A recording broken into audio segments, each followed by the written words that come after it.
Alors, je voulais partager avec vous aujourd'hui les différentes formes que peuvent prendre le deuil, des formes qui sont toutes légitimes. On entend souvent parler d'un décès dans le deuil, donc là, ça s'appelle un deuil événementiel.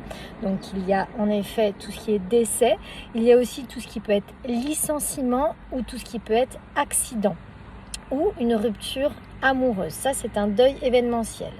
Ensuite, nous avons tout ce qui est deuil contextuel. Donc là, ça se passe dans un contexte, par exemple, comme le parcours PMA qui va être infructueux.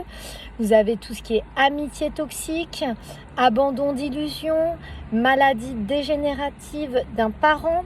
Ça se passe souvent, ça peut être très compliqué pour la famille. Ou un projet professionnel ou personnel qui n'aboutit pas.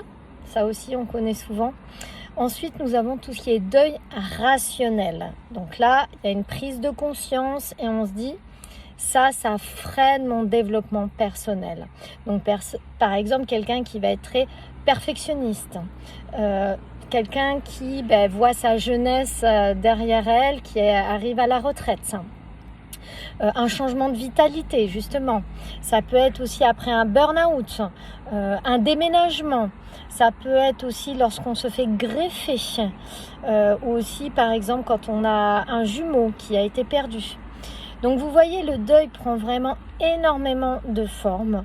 Et grâce à l'outil du carnet de deuil, on vient prendre un temps, investir, explorer toutes ces émotions que l'on traverse au cours de ces différents deuils.